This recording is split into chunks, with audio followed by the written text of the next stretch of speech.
మీరందరూ కోర్టు తీర్పు రాకుండా, పోలీసుల తీర్పు రాకుండా మీరు ఎలా శిక్షలు వేసేస్తున్నారని అడుగుతున్నాను. మీ శిక్షల వల్ల మేము చచ్చిపోతున్నాం, మా ఫ్యామిలీ చచ్చిపోతుంది, నా బిడ్డ భవిష్యత్తు పోతుంది. ఇది మీకు కరెక్ట్ అనిపిస్తుందా? న్యాయం అనిపిస్తుందా?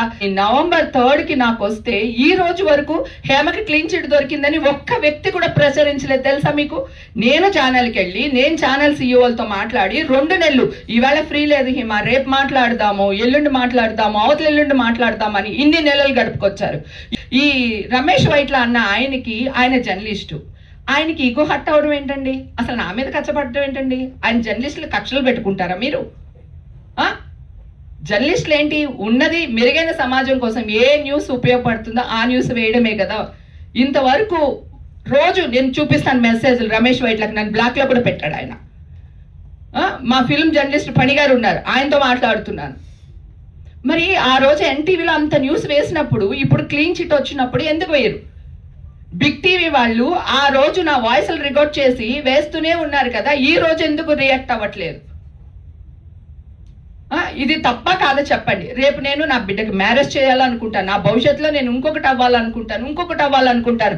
ఎవడో కోన్కిస్గా గొట్టంగాడు ఇది డ్రగ్స్ లో ఉంది, ఇది మాట్లాడుతుందని నన్ను హేళన చేస్తారు కదా. సో క్లీన్ చిట్ వచ్చినప్పుడు కూడా ఇలాగే జనాల్లోకి వెళ్ళాలి కదా. నా పని మనుషులు నాకు దొరకలేదండి. మీరు ఈ న్యూస్ వేసినప్పుడు మనల్ని అరెస్ట్ చేస్తారంటే వెళ్ళొద్దు వాళ్ళ ఇంటికి పనికి అని. మీ వల్ల ఎంత ఇబ్బంది పడుతున్నామో ఆలోచించండి. ఇది మీకు కరెక్ట్ అనిపిస్తుందా? నేను 3 నెలలు ఆగానే, ఇది 4వ నెల. సో ఎందుకు మీరు రియాక్ట్ అవ్వలేకపోయారు? చెడని ప్రచారించినంతగా మంచిని ఎందుకు ప్రచారించలేకపోతున్నారు? ఇది మీకు న్యాయం అనిపిస్తుందా? నిజంగా ప్రసాద్ గారు చెప్పండి సార్. ఏం సార్ మీరు నన్ను తిట్టలేదా? ఇది గతంలో కూడా ఇదే జరిగింది సార్. నేను తిట్టట్లేదు సార్, నా బాధ సార్, ఇది నా బాధ. సారీ, అదే ఏం జరిగిందో తెలుసుకోకుండా న్యూస్ ఎందుకు వేసారని అడుగుతున్నాను సార్. ఇప్పుడు అడుగుతున్నారు కదా, అది ఇందాక ఎందుకు అడగలేదు సార్? 3 నెలల క్రితం నాకు క్లీన్ చిట్ వచ్చినప్పుడు ఎందుకు వేయలేకపోయారు సార్ మీరు? సరే, మీ అడిగే ప్రశ్నకు సమాధానం చెప్పండి. మీకు జడ్జిమెంట్ ఎప్పుడు వచ్చింది?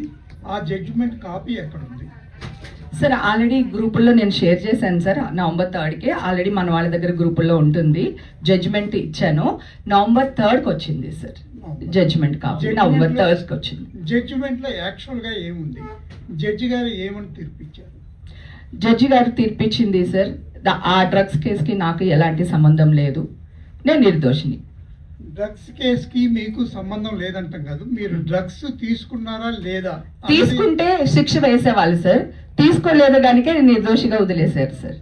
నిర్దోషిగా వదిలేయటం వేరు పరిస్థితులు. మీరు డ్రగ్స్ తీసుకున్నారా లేదా అన్న పాయింట్లో అది క్లారిటీగా తీసుకోలేదు అని పరీక్షలు, రక్త పరీక్షలు కానివ్వండి, ల్యాబ్ టెస్ట్, అవన్నీ వాటి ఆధారంగా వాళ్ళు చెప్తారు. అవునండి, వాటి ఆధారంగానే చెప్పారండి. ఆల్రెడీ నేను అప్పుడే ఆ జూన్ తర్వాత నేను కూడా టెస్ట్లు ఏదైతే ఉందో అది నేను పబ్లిక్ గా పెట్టాను సార్. ఇదిగోండి నా టెస్ట్లు, మీరు ఎక్కడికి రమ్మన్నా వస్తాను, మీడియా వాళ్ళు మీరు టెస్టులు చేపించండి. నాకు కోర్టుది నమ్మొద్దు, చట్టాన్ని నమ్మొద్దు, నన్ను నమ్మొద్దు, శిక్ష అని నేను ఆల్రెడీ ఇచ్చాను సార్. మొత్తం బ్లడ్ రిపోర్ట్స్ కూడా నేను లైన్ లో పెట్టాను సార్. అందరూ ఈ జడ్జిమెంట్ వచ్చిన తర్వాత మా అసోసియేషన్ రెస్పాన్స్ ఏంటి సార్? మా అసోసియేషన్ నా కార్డు ఫస్ట్ తీసేశారు సార్, కానీ 1 వీక్లో ఇచ్చేసారు సార్. జడ్జిమెంట్ రాకుండా మీరు ఎలా శిక్ష వేస్తారు అని చెప్పి నేను లెటర్ రాసి ఇచ్చాను సార్.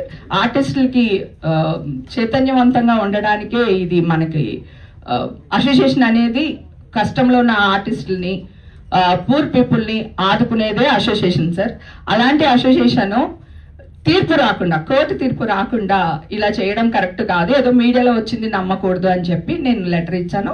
వాళ్ళు ఇమ్మీడియట్ గా నా కార్డు నాకు ఇచ్చేసారు సార్. ఇమ్మీడియట్ గా జరిగిపోయింది, 1 వీక్ లో జరిగిపోయింది. హేమ గారు, కానీ ఇండస్ట్రీ నుంచి మీకు ఎందుకు అంత సపోర్ట్ అసలు రాలేదు? ఎందుకు రాలేదు సార్?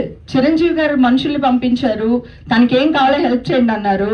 తర్వాత మా హీరో, ఇంకో 2-3 హీరోలు, డైరెక్టర్లు అందరూ సపోర్ట్ చేశారు సార్ నాకు. సో నా ఇండస్ట్రీ నాకేం సపోర్ట్ లేదు. విష్ణు బాబు కూడా సపోర్ట్ చేశాడు సార్, ట్వీట్ కూడా చేశాడు. తర్వాత అసోసియేషన్ లో ఉంటారు కదా ఇంకా మిగతా వాళ్ళు, మనకి నచ్చినోడు ఉండొచ్చు, నచ్చినోడు ఉండొచ్చు కదా. సో అదేదో జరిగింది మిస్టేక్, కానీ ఇమ్మీడియట్ గా సర్దుకున్నారు. ఇండస్ట్రీ సపోర్ట్ నాకు 101% వచ్చింది సార్. రాలేదనుకండి. చిరంజీవి గారు నాకు ఒక మంచి క్యారెక్టర్ ఇప్పుడు నెక్స్ట్ మూవీలు ఇస్తానని ప్రామిస్ కూడా చేశారు. ఆయన పర్సనల్ గా రాకపోవచ్చు నా దగ్గరికి, ఆయన మనుషులతో కవర్ పెట్టారు. నేను ఈ ఇష్యూలో ఉన్నప్పుడు ఎవరి హెల్ప్ తీసుకోలేదండి, ఎవ్వరికి ఫోన్లు చేయలేదండి.